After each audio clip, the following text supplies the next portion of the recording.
Welcome to Son of a Glitch.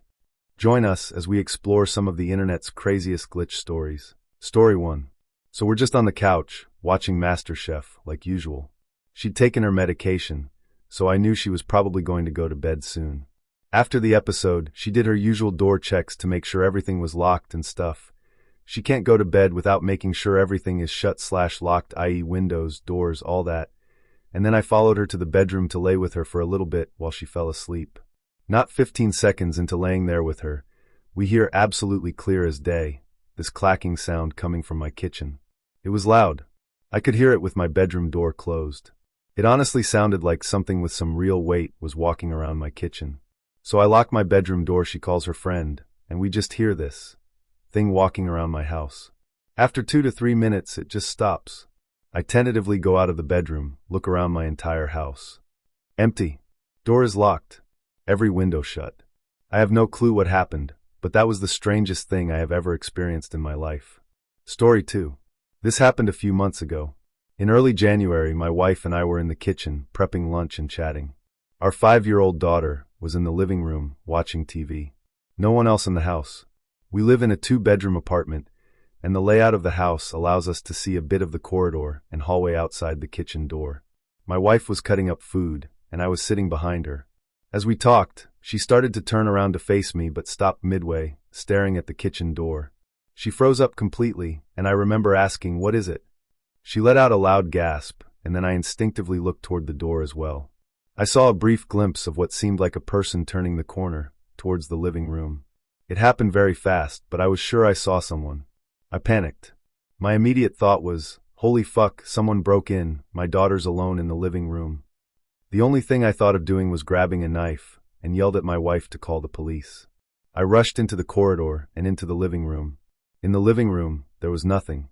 My kid was just sitting on the couch, watching Bluey. She looked at me and asked, "What's up?" with a confused expression.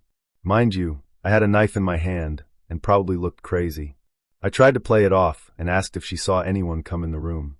She hadn't and was clueless about what I was talking about. I searched the living room and the rest of the house. No sign of a break-in, windows closed, and we live on the 3rd floor. If someone had tried to escape that way, they would have fallen really bad. I checked everywhere, wardrobes, behind curtains, the front door. Nothing. No signs of entry, and the front door was totally closed, and we didn't hear anyone come in or anything of the sort. This all happened within maybe 10 minutes. I went back to the kitchen where my wife was crying. She had frozen up and didn't call the cops. I calmed her down. She got scared bad, and she couldn't even speak properly. When she calmed down, she explained to me what she saw. I personally only caught a very quick glimpse of the thing turning around the corner. However, my wife says she got a good look at it.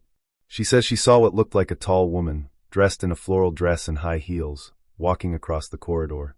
Neither of us heard any sound though. She said the woman stopped when she understood she was seen, looked at my wife in the eyes, and my wife swears the figure looked like our daughter, but older. This happened in the space of seconds, when she first froze up in shock. When my wife gasped, the woman hurried and turned the corner into the living room. I only saw this last part. If I hadn't caught a glimpse of it, I would ask my wife to go into therapy or something. But I know something was there. We never figured out what we saw, but it was definitely the strangest moment of my life, and I know it happened. Wanted to share here. Story 3. I know this story is going to sound weird and crazy, but hear me out. I'm not too familiar with this subreddit, but a friend of mine who's always talking about metaphysics, Twilight Zone, simulation type stuff loves this sub, and keeps telling me to post this. In fact, no doubt he'll read this. Hey Zane, lol. Anyways, here's my story. 2 weeks ago, I was about to get ready for a party at 6. Just before I started getting ready, one of my friends messaged me, super excited because a boy she's had a crush on for the last 4 years finally asked her out, and he was coming with her to the party. While I was texting her back, my younger brother walked into my room and asked if I could drive him to his friend's house, which I agreed to do. Then I went to the bathroom to have a shower and do my makeup. So I got in the shower, but when I went to wash my hair I realized that my conditioner was finished. I was pretty ticked off because I'd only bought it a couple of days beforehand, and it's an expensive brand. My younger sister always uses up my things, so I knew she'd used it all. She'd also trashed the bathroom, leaving water everywhere and her dirty towel on the floor.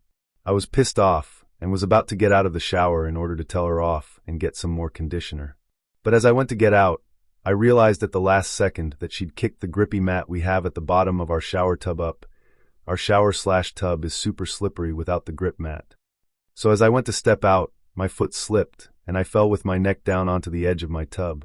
Time seemed to slow down in my head, and I remember my last thought was, wow, this is how I die. How stupid. But here's the thing, at the moment of impact, I woke up in a start back in my bed. I know it sounds stupid and cheesy, like something from a dumb Netflix show, but there's literally no other way to describe what happened. I was lying in bed right before I got up to shower the first time, but I don't remember falling asleep. And the thing is, I've been a lucid dreamer for the last 5 or so years, and if this was a dream, it was way more vivid than anything I've ever experienced. What weirded me out, though, was that the exact same friend who texted me the first time messaged me after I woke up to tell me that the boy she had a crush on had asked another girl out, and she was pretty bummed about it and didn't want to come to the party. I was weirded out that there was some similarity between that and the dream, but didn't think much of it at first. As I went to reply, my younger brother came in to ask if I would take him to his friend's house. All the blood drained from my face. He just stood in the doorway looking confused, and asked me what was wrong. I rushed into the bathroom, feeling like I was losing my fucking mind, and went to check the conditioner bottle. I know this sounds completely crazy, but the bottle was finished just like before, and the grip mat was kicked up. At that point, I went to lie back down in bed, and texted my friends to tell them that I wouldn't be going to the party. Story 4. I was 17 years old at the time, still in that awkward in-between stage where you think you're grown, but you're really not. My dad and I had just wrapped up one of our regular fishing trips. It was late, almost midnight, and the air had that sharp mid-fall chill that sneaks into your bones once the sun disappears. The lake was quiet, the kind of quiet that only happens when everyone else has gone home hours ago. I remember the crunch of leaves under our boots as we made our way back to the car, the mist of our breath floating in the dark, and the faint smell of damp earth and lake water clinging to our clothes. When we got to the car, I reached for the passenger side door, ready to collapse into the seat after a long day.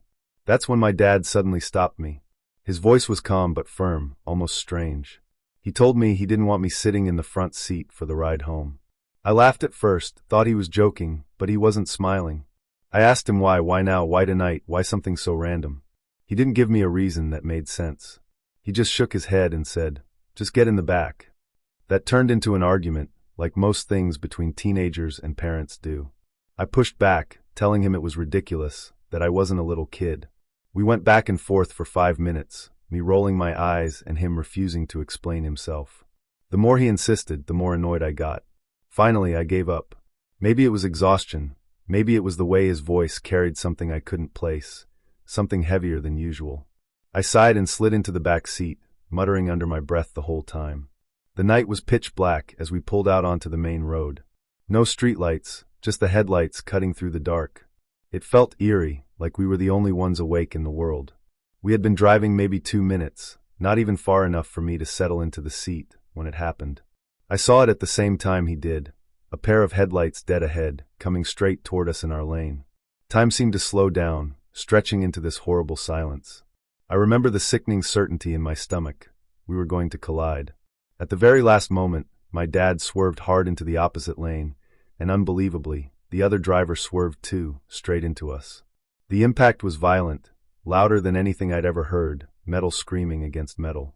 I remember my dad gripping the wheel, his knuckles white, his voice low and steady as he muttered, "I knew it." Then everything went black. When I opened my eyes again, flashing red and blue lights painted the trees around us. My ears were ringing, my vision blurry. Police officers were everywhere, voices overlapping in urgent tones. Someone pulled open the door and carefully helped me out. My legs felt like they weren't mine, and my body was heavy, as if gravity had doubled. I was barely conscious, fading in and out, and most of what happened next is still a blur. But one thing I remember with absolute clarity, as if it's burned into me forever, is seeing my dad. He was still sitting in the car, looking at me. His eyes were wet with tears, and he lifted a hand to wave at me. It wasn't frantic, it was gentle, almost like a goodbye. That image has never left me. Later, when I was stable enough to ask questions, I found out the truth. My dad hadn't been sitting in the car after all. The crash had thrown him through the windshield, and he had landed just a few feet from the vehicle. He had been alive for a short while after, but he passed away in the ambulance. The man driving the other car died instantly on impact. And in the back seat of his car was his own 17-year-old daughter. She survived, just like I did. Two families changed forever in a single moment.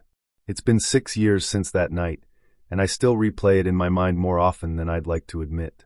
I think about that strange moment in the parking lot, my dad insisting I sit in the back seat. I'll never understand how he knew, or why he pushed so hard when he usually would have just let me be stubborn. I think about the wave, about the tears in his eyes. Sometimes I wonder if it was real, or if it was just my mind trying to make sense of something I can't. Story 5. This technically happened last night, but I was just starting a graveyard shift, and am only now getting it all down. I work at a gas station chain with only numbers in its name. We're just outside of a large chunk of suburbs. None if that middle of nowhere. Like we aren't exactly near any other businesses, but we are rarely completely dead for hours at a time. It was just past midnight, and with everything going on in the US right now, not a lot of things other than gas stations and bars are open at night anymore, so it was a slower evening. I was the only one in the store, and a car pulled up to one of the two double-sided pumps out front. Pretty standard white four-door. I'm not great with car brands, but it was a little nicer, like upper middle class, and probably only a few years old. A woman gets out and starts walking towards our door like she's in a daze. Legit, this woman looked like she saw a ghost. She wanders up, sort of freezes at the door for a second with a 1,000-yard stare before opening it and coming in. She didn't go looking for anything, didn't start shopping, just sort of stood inside for what felt like ages. Again, bars are still open, so I think maybe she's a little drunk or had a rough night or something. So I give the usual, "Welcome to gas station. Let me know if you need any help finding anything." And she finally notices me and immediately asks me the weirdest damn question I have ever been asked on the job. "You can see me, right?" "Yeah." "Like what else do you say?" She breaks down crying in the middle of my store, so I'm already headed around the corner to see what's up. I have my cell phone out in case I need to call the cops or something for her. I get her to sit down on a nearby pallet of soda, and I'm grabbing her a bottle of water, and after she catches her breath a little she tells me, "I thought I had died." Again, I'm thinking maybe she is on something, but she's a middle-aged woman who looks like a standard local suburban housewife. We're a pretty boring township without your average junkies like you'd find closer to the cities. So she asks if she can call her husband to pick her up and wait with me. She has her own phone and does so, not really telling him anything either, just where she is at and if he can come get her. He says he'll call an Uber and be there as soon as possible. We're waiting. So far nobody else has showed up, so I'm keeping most of my attention on her, and eventually she starts to explain to me. I was driving home from dinner with my co-workers, and as I'm driving through nearby intersection I recognized. A truck ran a red light and hit me. Now her car is still at the pump without a scratch on it. She goes on to say she remembers her car being pushed into a pole, going airborne, and then nothing. I tried to calm her down, letting her know that her car is out front and it looks fine, but she insisted that she completely blacked out, woke up in an ambulance for a split second, passed out again, and then woke up again in the driver's seat of her car, at the intersection waiting for the light to change, perfectly fine. This whole thing freaked her out so badly that she drove to the nearest anything, us, just so she could get out of the car. Husband eventually showed up to get her. He asked if I had any idea what happened, and even though she sort of explained to me, I just shrugged because no, I had no idea what was happening anymore. She reluctantly got into the passenger seat of the car, and he drove them back home. That was hours ago, after which I worked an entire shift at the station, trying to wrap my head around what the absolute hell I had just witnessed. Story 6. This is a topic that has questioned my sanity and haunted me for years and years. I've been seeing the same man since I was in my late teens. I'm 38 years old now. I started seeing him in random places around the age of 17. I live in a heavily populated area, and I have lived all over the tri-state area. I've seen him in parking lots, I've seen him in stores, I've seen him at events, but the craziest one was I saw him at a destination wedding in St. Martin about 10 years ago. I approached him at the wedding and asked him if he has been following me for years because I see him all over the place. As you can imagine, the conversation immediately became one of the awkwardest ones I've ever been a part of. He kind of laughed and shrugged it off, but I could tell he knew he was seeing me all over the place also. There's been spans of over a year to 2 years where I don't see him whatsoever, and it seems like it comes in waves. My life has changed considerably, as you can imagine, since the age of 17. I now have a wife and a child. My most recent sightings of the guy, was in a store called Bye Bye Baby. I was buying things for my newborn. Within the same month, I saw him in a Home Depot about 30 miles away. Every time this happens, he pretends like he doesn't see me, but I can tell he's as sketched out as I am. The last sighting of this guy was a couple months ago in the store for baby stuff, and that was the final straw. I'm telling you, if I see this guy again, I am going to get to the bottom of it. I don't even care what it takes. It's something I've pondered over for so long, and like I said, I question my own sanity. I'm also a male. For frame of reference, and the guy that I've been seeing is a lot older than me, but it seems like he hasn't aged a bit, as crazy as that sounds. Like I said, I know the man is real. I've talked to him face to face. But that still doesn't make me question my own sanity. Story 7. I've never used Reddit before, but a friend of mine was talking to me about the glitch in the Matrix subreddit, so I decided to share my story here, since I don't have any explanation for it almost 3 years later. Rewind back to September 2015. I was a freshman who had just entered high school 2 weeks prior. Already school was weighing down on me, and I'd been continuing a habit I had of going on walks to clear my mind. On this day, I'd been walking around a pond near my house. There's a trail that goes around the pond, and then the trail leads up to a set of abandoned train tracks on the other side, which sit about 15 feet above the path and pond below. After walking the circle, I was crossing the train tracks when I decided I wanted some ice cream. The fastest way to get to the ice cream shop was to take the path below the train tracks, but there isn't any way to cross the pond without going all the way back around, and being 14 years old, I decided that I could just jump from the tracks onto the path below and keep walking. Looking down from above, it didn't seem to be that far of a jump, so that's what I did. The next thing I remember after that was being half conscious in an ambulance. Everything was extremely blurry, and the paramedics sounded slightly panicked. I wasn't able to move either of my legs, so I think they were both broken. This scene continued on for a few minutes, until we arrived at the hospital, and I was wheeled into the emergency room on a stretcher. I only had a few minutes in emergency before I eventually lost all consciousness, and that was the last thing I saw. After I'd been unconscious for what felt like about an hour, I opened my eyes and I was on the ground. I just hit the ground after jumping, but this time I was fully conscious. I hadn't noticed this before I jumped, but there had been a car parked watching me. I think they thought I was attempting suicide, but it probably looked that way, and the people in it had jumped out and called an ambulance for me. The ambulance ride had been the exact same as it was the first time, and I was put into the same emergency room that I had died in before. The only difference between the two events were that I was fully conscious this time, and my injuries were much more minor. I was discharged from the hospital the same night, with only stitches in my lip, a slightly fractured jaw, and a mild concussion. For a while after this, I assumed that the first scenario had just been a weirdly coincidental dream that I'd had while I was unconscious, so I didn't consider it anything abnormal. It wasn't until a few weeks after, when my mom told me that the people who had helped me said that I had been conscious the entire time. I hadn't been knocked out after hitting the ground or anything. So, that entire scenario managed to happen in the few seconds it took for me to hit the ground, while I was still conscious. Anyways, I'm not very good at describing things, especially with how blurry this day was now that it was years ago. But I'm 17 now, and I still have no way to explain what happened that day, other than I died, and was given a second chance. Story 8. I am sorry if this is the wrong place to post this. Mandela Effect doesn't allow personal stories, only stuff with proof. This is going to be long. This Wednesday, February 5th, on the way to work, I went to my usual gas station. I go there every day, 5 days a week. I go in and everything is different. All new drink stations have been installed, and the food area is completely redone. None of this was different Tuesday morning, and I couldn't believe that they'd redone a gas station in one night. I then go outside and see that 2 gas pumps are completely gone, and there is mulch bags stacked taking up all the space. None of this was there the day before. I then leave and head to work and somehow turn on the wrong street and get lost. I've been driving these neighborhoods for months, and suddenly I'm lost trying to find my job. I get to work a few minutes later, and I'm panicking. I know it's silly, but I've always feared changing timelines. My fiancé and I have a timeline-safe word, so we know we are together. I call and ask him, and he has no idea what I'm talking about. We just talked about it at the end of January, and we've had it established for a while. I've even woken him up at night and asked him after having a nightmare, and he's known. But now he has no idea what I'm talking about. Then the girls start coming downstairs. I work in an addictions group home, and one girl keeps saying how confused she is and how nothing makes sense today. Later in the day, another kept saying all she wanted to do was cry, and she had no idea why. Then while running errands, I go down the same street I always do, and suddenly there are 4 houses gone and a grove of trees planted.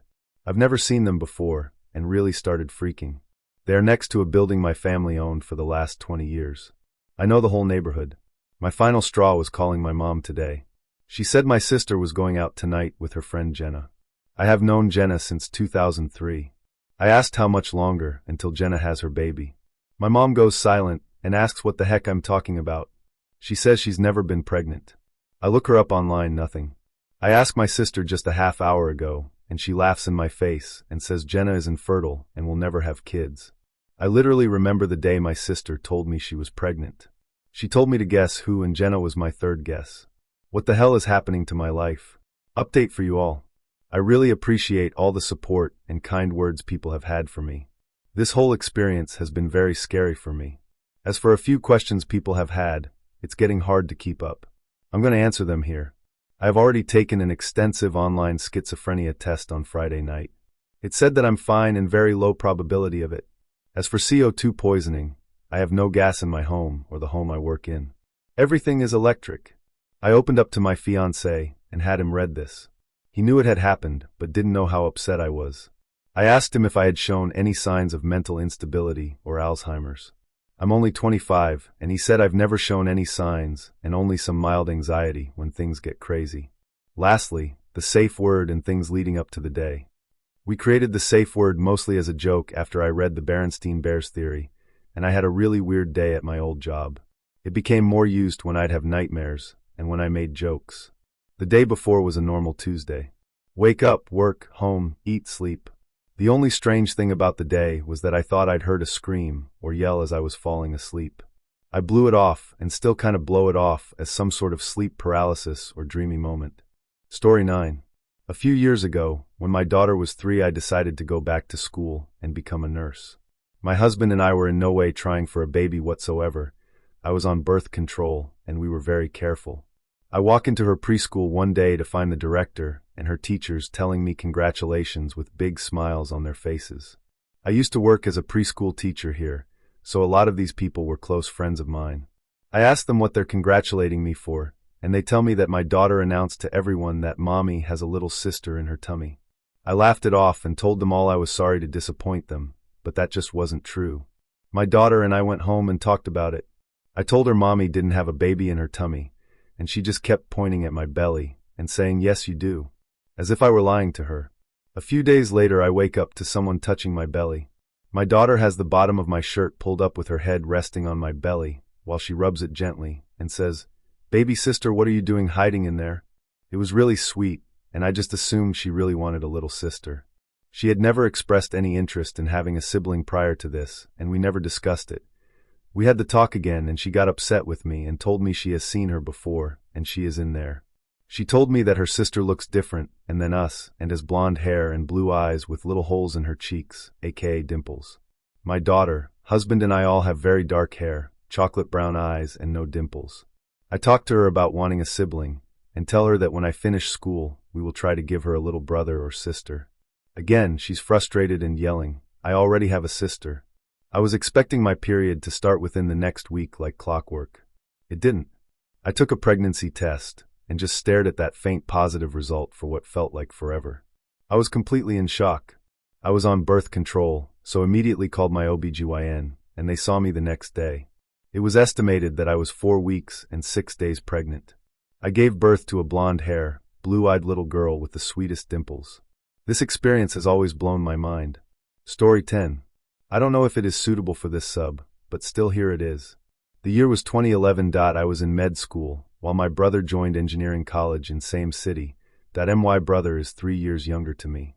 One day I asked him to come to my hostel, as it was his free day from college.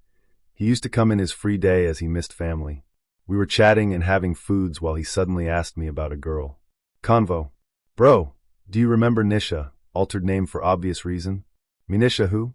"Bro, it seems like you have forgotten her. Good for you." Me, visibly confused. "Which Nisha you are talking about?" "Bro, still playing. Don't try so hard, brother. that you know exactly about whom I am taking about. Leave it if that's still hurting you, that I shouldn't have bring her up. Me, thinking that he is pulling my leg, I started to play along. Yeah, I remember that I forgot her, that it was bitter that I am not in touch with her. Bro, it is not like that you can be in touch with her anyway. Me trying to play along.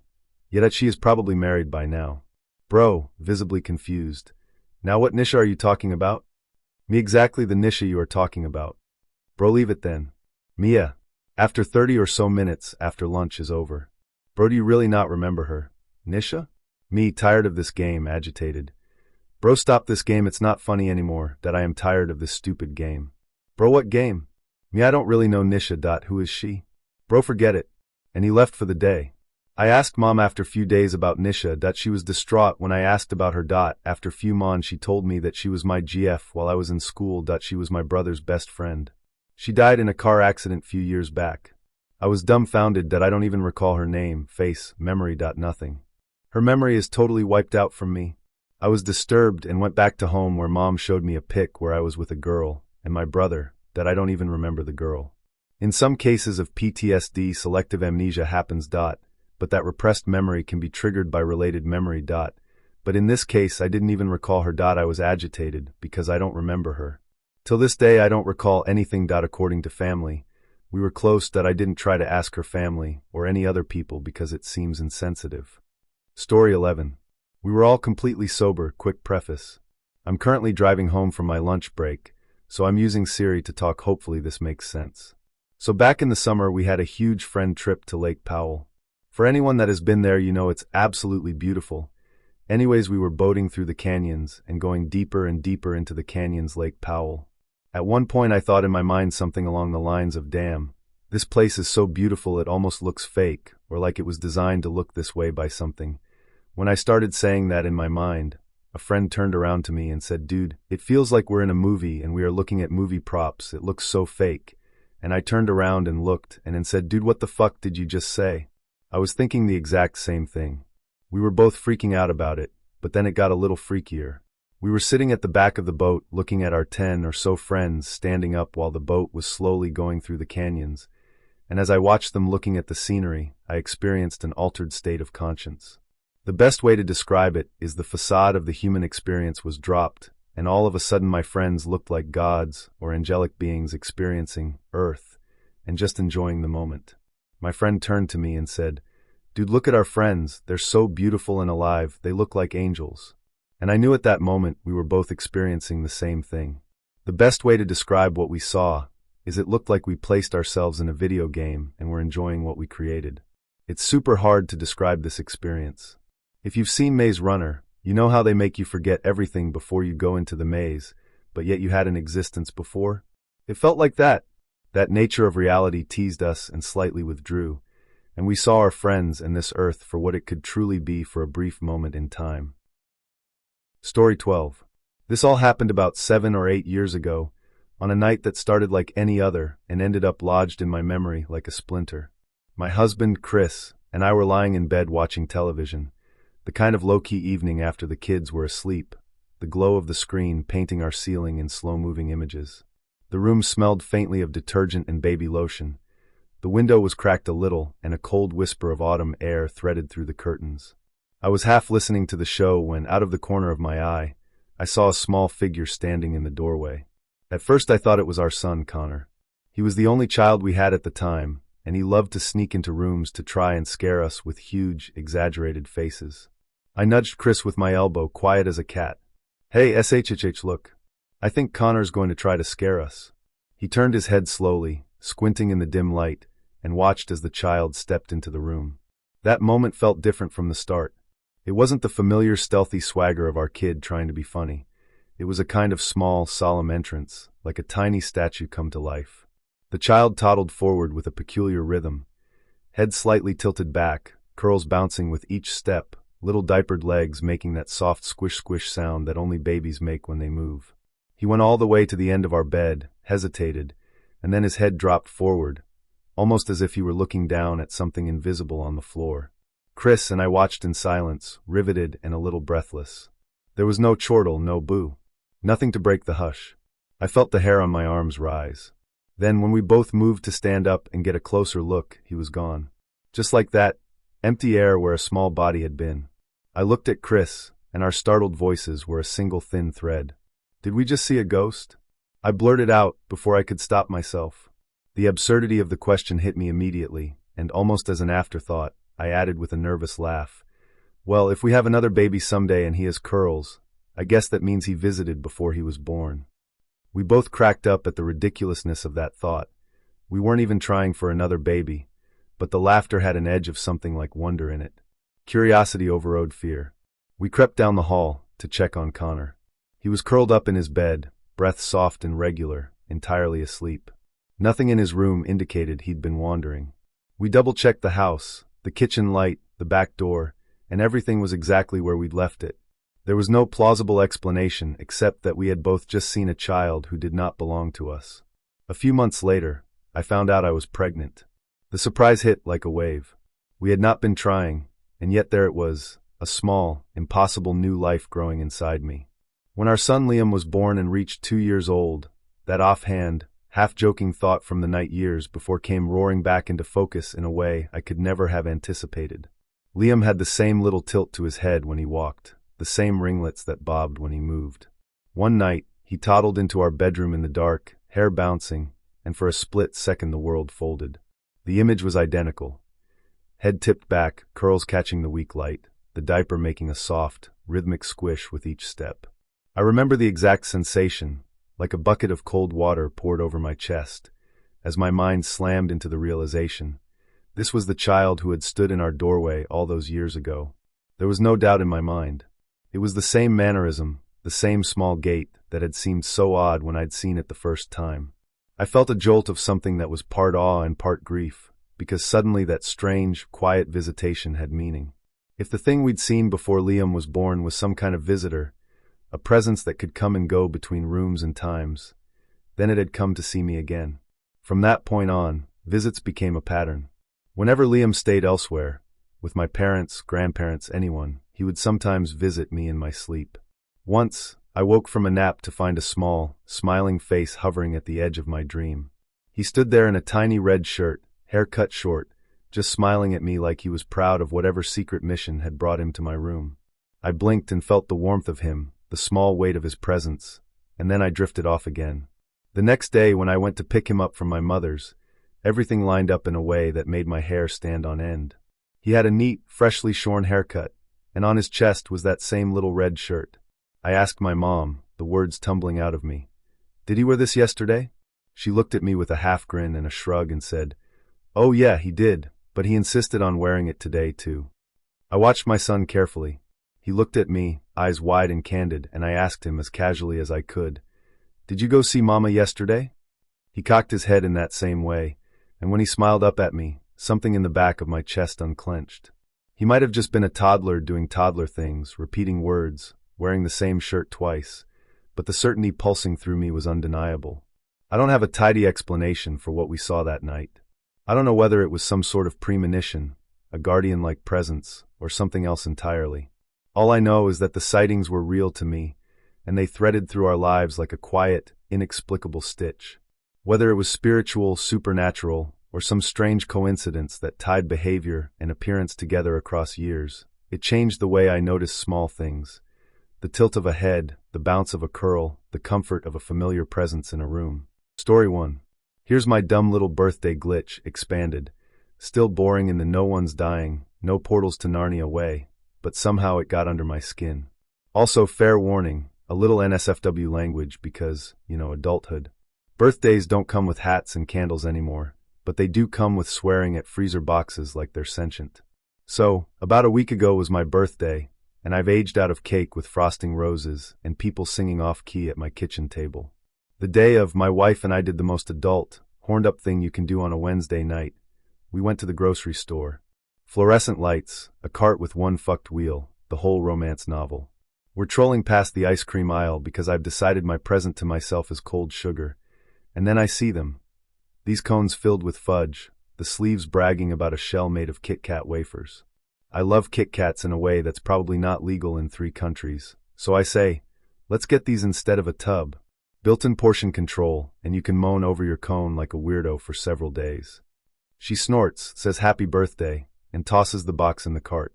We get home, eat actual food like responsible humans, and then pounce on dessert. We open the box, and I dump the individually wrapped cones onto the counter like a raccoon with a treasure hoard. The box says 8 total, for vanilla with fudge cores, for double chocolate. Only I count once, twice, and I get 7. For chocolate, 3 vanilla fudge. 1 missing, like it swan dived out of the box in the delivery truck, and is now living a better life under a pallet somewhere. I know, packages mess up, life goes on. I grumble. My wife offers to take them back, but we've already opened the box, and I refuse to be the guy who returns 7/8 of a good time. We shrug, unwrap too, and the world is briefly okay. We agree, quietly, because we're both the kind of people who keep snack ledgers in our heads, that will do 1 cone a day. Adults with discipline. Adults who absolutely will not sneak a cone at 2 a.m. and lie about it. Day 1, my birthday. I take a vanilla fudge, she takes a chocolate. We eat them like gremlins and watch trash TV. Day 2, we swap flavors, and that's when I realize the double chocolate is fine. It's chocolate on chocolate with extra chocolate, which sounds sexy, but compared to the crisp Kit Kat shell and that fudgy vein in the vanilla one, it's like kissing a mirror.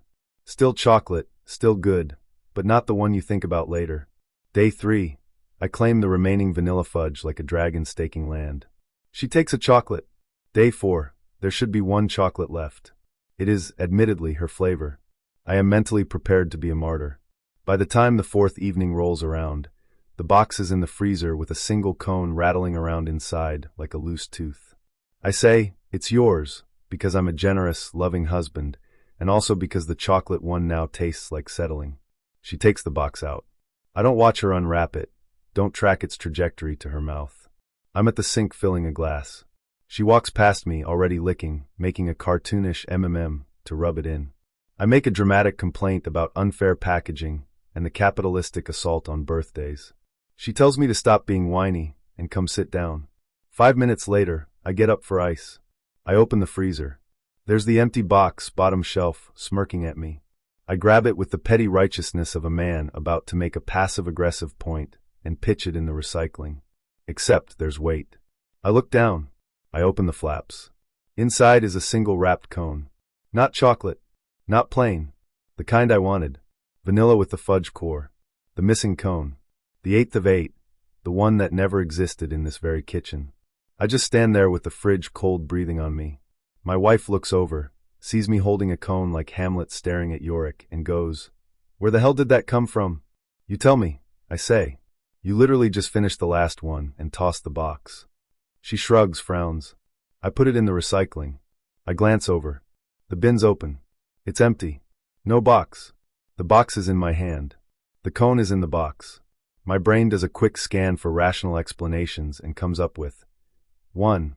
I miscounted 4 days in a row and also forgot how numbers work. 2. My wife bought a whole extra box to punk me and ate 7 cones in secret like a dessert assassin. 3. The Matrix got bored and decided my birthday deserved patch notes. We run through it out loud. Day 1, fudge for me, chocolate for her. Day 2, we swapped. Day 3, I ate the last vanilla fudge. Day 4, she ate the last chocolate. That made 7 total eaten. We both remember opening the box onto the counter the first night and counting 7. We both remember me moaning about cone inequality. We both remember each day's flavor roll call like it's our alibi in a small-town murder case. I toss the box, empty now, into the recycling because I need to do something that obeys physics. I peel the wrapper, sit down, and bite. The Kit Kat shell crackles, the fudge core gives in, the cold sweet hits the back of my throat, and I actually sigh. If I'm being real, I'm low-key turned on by a corporate dessert engineered to exploit every dopamine slot machine in my head. I close my eyes like some cone sommelier, and my wife throws a napkin at me. "Stop making it weird," she says, which is fair, because I'm probably doing too much. But it's not just a treat. It's a fucking puzzle with sprinkles. It's the kind of glitch that would be stupid if it were only me. Miscounting isn't a cosmic event, but it wasn't just me. She remembers the short box. She remembers the rotation. She remembers there being 1 left when she grabbed it, and not 2, because if there had been a second, she'd have yelled, "Hey, your precious fudge is alive," just to lord it over me. We stand there trading statements like detectives and realize we're describing the exact same timeline, except for the part where the missing cone is now in my hand and melting over my fingers. We try more theories, increasingly unhinged. Maybe it's stuck inside the cardboard lip and we didn't see it. Except I dumped them out onto the counter the first night like a slot machine payout and counted with my actual eyeballs. Maybe she put the box back, forgot to eat the cone, and is gaslighting herself. Except I watched her eat the chocolate one and roll her eyes at my fake sulk. Maybe a neighbor broke in, deposited a single cone like a dairy fairy, and left. Sure, we live in a gated cul-de-sac with a Ring camera and the world's nosiest cat. If someone came in to deliver me a pity cone, they deserve a medal and a therapist. We move from forensics to feelings. I'm not proud, but I keep thinking about the count. 4 days, 2 people, 1 a day, and the math checks out. 7 eaten, 1 never there. It's the clean, annoying logic of a vending machine taking your dollar, refusing to vend, and then 3 days later coughing up the Snickers on its own, like an apology you didn't ask for. Story 2. You ever lose something so completely that it feels like the universe is gaslighting you? Not like, oh, where are my socks, but like physics took the night off. That was me about 6 months back with my goddamn phone. And before anyone asks, no, I wasn't drunk, high, sleep-deprived, or horny texting a side piece. I was just cleaning my room, which is apparently all it takes for reality to flip me off. So here's how it starts. I'm in my bedroom, tidying up because it looked like a crime scene of laundry, mugs, and half-dead candles. I've been on the phone with my bestie, call her Tessa, for about an hour, gossiping about nothing. At some point I notice my phone's battery circling the drain. I'm not a let-it-die type. I'm obsessive about chargers. But I'm mid-rant, so I just keep it in my hand, pacing, stacking books, tossing socks into the hamper, setting Spotify on after we hang up. The usual. After the call ends, music's playing, and I'm being a domestic goddess.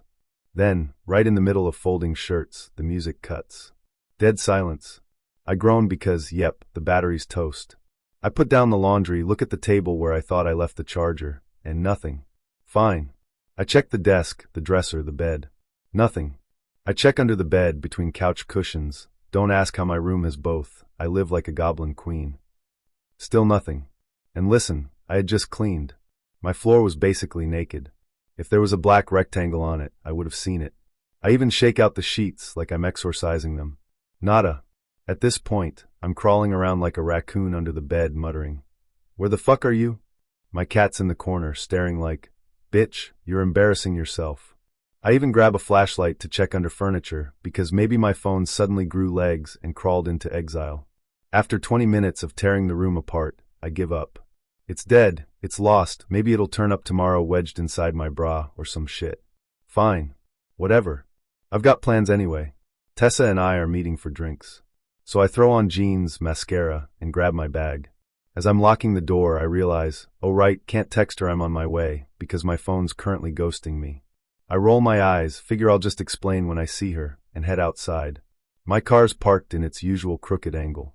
I unlock it, throw my purse in the passenger seat, and there, sitting in the cup holder, my fucking phone. I freeze. You ever have one of those moments where your brain is like, nope, doesn't compute? That's me standing half in, half out of my car, staring at the cup holder like it sprouted a dick. Because here's the thing, I'd been using the phone in my bedroom less than an hour ago. Talking to Tessa, then blasting Spotify while I folded laundry. In my room. Upstairs. And now it's sitting in the car's cup holder like it never left. I pick it up slowly like it might explode and press the button. Screen lights up. Not dead. Not even close to dead. Battery says 15%. Like, it had been sitting there chilling the whole time, sipping juice, waiting for me. I check the call log. Yup, Tessa, just like I remembered. Spotify app, still open. Everything exactly as if I had never moved it. I sit down in the driver's seat and just stare at it. My first thought is, did I somehow teleport it? Which is insane. My second thought is, did I sleepwalk it out here? Equally insane. My third thought is, maybe my cat's a wizard. Less insane than the first two. I call Tessa, because at this point I need a witness. She answers all cheery. Bitch, where are you? And I go, okay, I need you to hear me out before you call me crazy. Then I explain everything. The phone dying, me searching the whole goddamn room, giving up, leaving, then finding it in the car with juice left. She's silent for a second, then goes, "Wait. You called me from your room, right? I heard you moving shit around. You weren't sitting in your car." I say, "Exactly." She pauses again and goes, "Girl, I don't like that. That's some glitch in the matrix bullshit." When I meet her at the bar, I show her the phone, sitting smug in the cup holder like it never pulled a disappearing act. She laughs, calls me cursed, and orders me a tequila shot to resync your reality. I take 3 because at this point, why not? We joke about it, but honestly, it stuck with me. I kept replaying it in my head that night, lying in bed. Me holding the phone in my bedroom, battery dropping, Spotify on. Me searching everywhere when it went silent. Then the absolute impossibility of finding it in the car. The phone wasn't just moved. It was moved back in time, like it had been in the car the whole evening. My call log didn't even hiccup. Memory edited, timeline patched, no continuity errors, except me. The creepiest part? The battery. Phones don't teleport, but batteries don't heal either. I remember it saying single digits when the music cut out. Yet when I found it, it was like the night never happened, still sitting at 15%. Like the whole phone in bedroom sequence was spliced into my brain, and then erased for everyone else. Story 3. So, a few months back my daughter and I decided to do something a little extra cheesy but sweet together. We went to this little boutique that does infinity bracelets. If you don't know what those are, picture a thin, delicate chain they literally weld closed on your wrist, so you can't take it off unless you cut it. The whole gimmick is forever. Cheesy as hell, but whatever, it was kind of a mom-daughter bonding thing. She's 16, in her super meticulous type A phase. Her planner has color-coded tabs. She can find a paper clip from 2 years ago if you ask. Basically, if I ever lose something, she's the one I hand the search warrant to. Anyway, she picks this dainty little silver chain, and I get one too. The boutique girl zaps it shut with her tiny torch. We giggle like idiots about being welded for life. And we go home. Flash forward a couple months. Her bracelet somehow snaps. Not supposed to happen. These things are meant to last until you deliberately cut them. But fine. Metal is metal. She keeps the chain because she wants to get it reattached eventually. She puts it in a little pouch and tucks it into her jacket pocket. Time passes. We're busy. She wears the jacket everywhere, the bracelet rattling in that pocket like a coin. Then one night we're at my son's baseball game, sitting on the bleachers. She digs in her pocket, pulls out the bracelet, and shows me. "I still need to get this fixed," she says, holding up the tiny broken loop. I nod. She slides it back into the jacket pocket, pats it.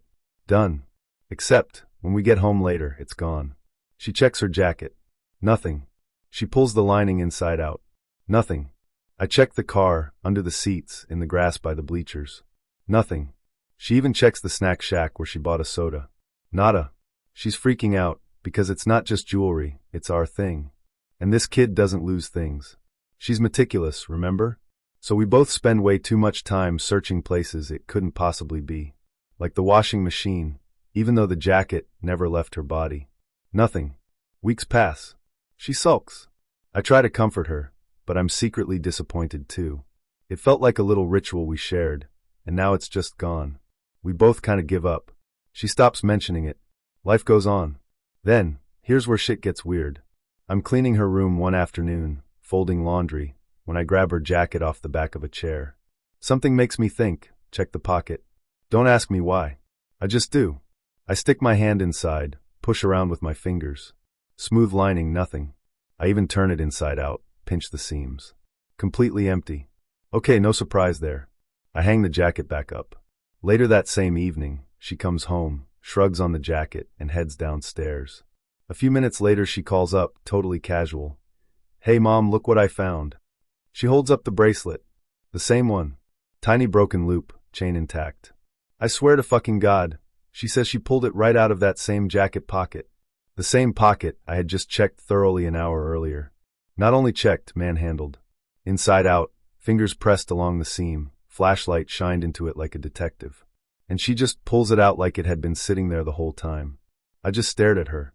She's smirking, assuming she overlooked it, or I overlooked it. But I know what I did. I know the tactile feel of empty fabric. I know I had the damn jacket inside out. I tell her flat out, that thing wasn't in there. She shrugs and goes, "Well, it is now."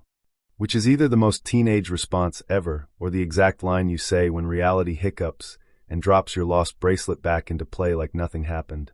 Here's the kicker, she doesn't even look relieved. She looks slightly weirded out, but then she just slips it on her dresser like, cool, thanks, universe. Meanwhile, I'm losing my shit quietly, replaying the whole timeline in my head. Jacket, bleachers, car, room, my empty search, her sudden reappearance. It doesn't add up. And it's not just about jewelry. It's about how sure we were. We had the conversation on the bleachers. I saw her hold it. I saw her tuck it away. I helped her search. We both grieved the loss. Weeks passed. We accepted the narrative. The bracelet was gone. Then snap, the narrative rewrote itself. Story 4. My brother swears he died in a house fire. Like not in a poetic, I almost died way. He swears he actually died full stop and somehow walked out of it anyway. The year was 5 winters ago. We lived in this old 2-story with a basement laundry room that always smelled faintly of mildew and burned lint. It was January, bitter cold, and my brother decided to plug in one of those sketchy space heaters to keep the basement warm while he did laundry. We all knew those things were fire hazards, but we also knew the house's heating was shit. It was one of those choices you make when you're cold and broke, comfort over caution. What I remember, smoke alarms shrieking at 3 a.m.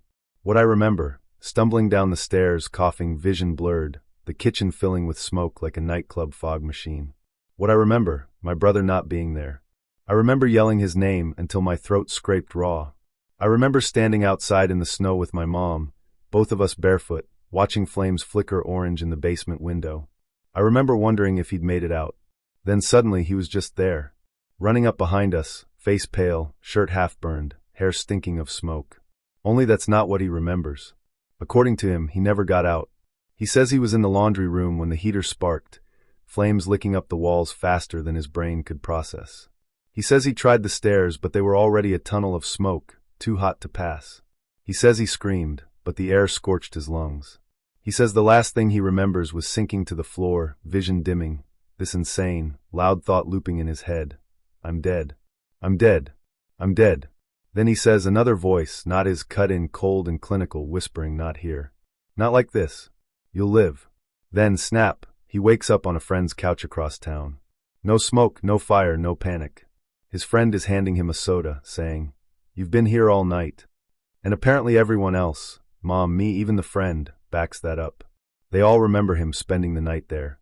They swear he wasn't home during the fire. His friend even texts him, later, a screenshot of their Discord chat that night, proof he was there. So according to everyone else, he wasn't in the house. But according to him, he died in it. He remembers the heat blistering his skin, remembers the taste of burning drywall, remembers collapsing, remembers that strange voice insisting he'd live. And me? I remember the fire, and I remember calling his name, and I remember nothing. There's this weird hole in my memory where his escape should be. I don't remember him running up to us. I don't remember seeing him alive until later, when the fire department had doused everything. Mom says she remembers him standing there shivering, beside us the whole time. But my brain's version of that night has a brother-shaped void. It's like 2 timelines got spliced together. In one he burns. In another, he's safe at his friend's. And we're stuck in the stitched-up version, each of us with mismatched memories, like bad edits in a movie. Story 5. My daughter's the kind of teenager who sets rules for herself that even I don't have the discipline to follow. She's 17, smart, and already decided she doesn't want to be one of those kids glued to TikTok at 3 a.m. So she keeps her phone charger across the room, on her dresser, a good 6 steps from the bed. She calls it friction.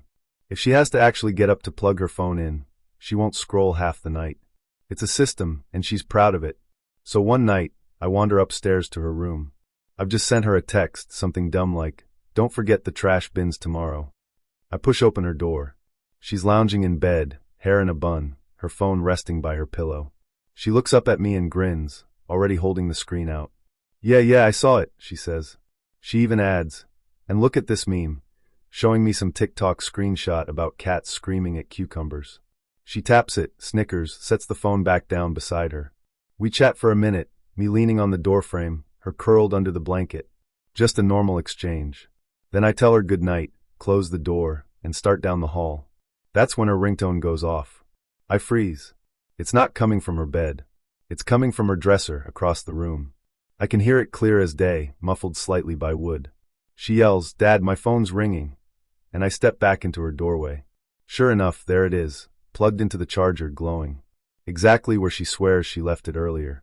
I look back at the bed, half expecting to see a second phone sitting there like some magic trick. Nothing. Sheets rumpled, pillow indented, but no device. Just her staring at me with her eyebrows practically in her hairline. I walk over, pull the phone from the charging cable. Battery icon reads 42%. A text notification is on the screen. Same thread I'd sent earlier.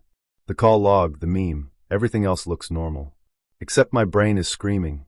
I just saw this phone in her hand. I just watched her scroll. She's freaking out too. No, I had it here, she says, patting the mattress like she can summon it. I showed you the meme. You were literally standing right there. I tell her gently but firmly. Kiddo, your phone's been here the whole time. I heard it ring. She shakes her head. Dad, don't mess with me. It was in bed. I replied to you in bed. I showed you the meme in bed. We argue for 5 minutes like lunatics. She's pointing at the pillow crease where the phone had supposedly been. I'm pointing at the neat little loop of the charging cable that hasn't moved. I even pull the charger forward to show her how the phone must have been there the whole time. She's insistent. I'm insistent. Then she says, check the messages. So I do. And sure enough, the last reply she sent me is time-stamped exactly when she showed me from bed. The meme link is there too. There's no gap. The conversation happened. Just where? She slumps back against the headboard, staring at me like I'm gaslighting her. I'm staring at her like maybe she's gaslighting me. And in that weird charged silence, the only thing I can think is, it doesn't feel like a mistake. It feels like a retcon. Like the phone didn't just move, it was always on the dresser. Like reality backfilled the whole scene, adjusted the memory tracks so everything lined up. Except somehow she and I both caught the edit. It rattled her more than she let on. After I left her room, I heard her pacing. Later I peeked back in, and she had chalk in her hand, literal chalk like a detective marking a crime scene. She drew tiny lines on the floor, one by her bed, one by the dresser. So next time, she told me, I'll know which version is real. She still keeps the charger across the room. Still forces herself to walk 6 steps before bed. But now she checks the chalk marks too, like she's daring the universe to try that again. Story 6. I work as a studio assistant for a wedding photographer who's brilliant, charismatic, and utterly chaotic. The kind of guy who can charm a bride's grandmother into tears with a candid portrait, but also loses his lens caps daily like they're cursed objects. My job is to be the opposite, meticulous, obsessive, borderline neurotic about workflow. Where he's art, I'm order. So on this particular Monday morning, I'm processing footage from a wedding we shot over the weekend. The photographer had shot stills, and we'd also captured video for the reception. Standard stuff, dual card cameras, redundancy settings. He runs his cameras, so both slots write the exact same files.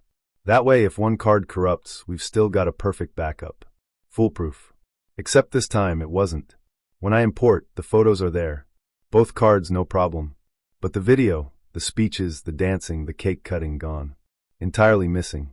My stomach drops. This isn't the kind of mistake you bounce back from with an apology email. This is lawsuit level, ruin your reputation level missing. I retrace every step. I reinsert both cards into the camera, check slot 1, check slot 2. Both are empty of video files. Only photos. I call the photographer over. He's groggy, sipping cold coffee, but even he knows the stakes. He peers into the slots, shakes his head. Weird. They should both be there.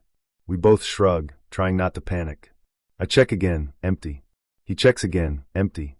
His wife even checks. She's not techie, but she knows how to push the little spring slot and pull a card.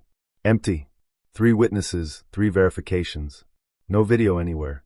We start texting the second shooter, praying he grabbed backup footage. He did, but not everything. There's still a gap. My boss starts swearing under his breath, pacing. I start running through the logistics of how we'll explain to the couple that their father of the bride toast is gone forever. Then, hours later, I reinsert one of the cameras into the docking station to clean gear, and notice the slot isn't empty anymore. There's a card sitting flush inside, blinking its little LED like it's always been there. I pull it out, my hand's actually shaking. It looks exactly like the other cards. Same brand, same storage size. But when I load it, the contents aren't duplicates. It's video. Only video. No photos at all. Perfect footage of the missing speeches, the cake cutting, the whole 9 yards. Now the math doesn't work. We started with 2 cards, both dual writing photos. At every step, everyone checked the slots and confirmed they were empty. But suddenly we have 3 cards, 2 with photos, 1 with video. A camera with only 2 physical slots somehow produced 3 unique cards, one of which was invisible until it wasn't. I don't even know how to explain it. This camera isn't set up to split media across cards. It doesn't even have that option enabled. Redundancy mode is redundancy mode. Theoretically impossible for photos to go to one card and video to another. The photographer shrugs like, cool, problem solved, but I can't stop staring at the trio laid out on my desk. 2 and 1. 3 where there should only be 2.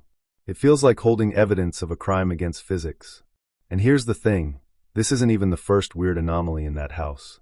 Their Google Calendar once shifted every appointment by exactly 3 hours, no explanation. Her contacts list lost 3 names overnight, names that no one in the house could even remember until they looked back at old texts. Netflix once logged them out and created a new profile under a name neither of them had ever typed. Little things, but too many to ignore. So I add the phantom card to the corkboard in my brain where all the red threads connect. And I start asking myself, do I tell the client? Do I admit their wedding videos came from a card that shouldn't exist? Or do I just deliver the perfect footage and say nothing? In the end, we deliver. The clients cry happy tears, tip generously, and never know a thing.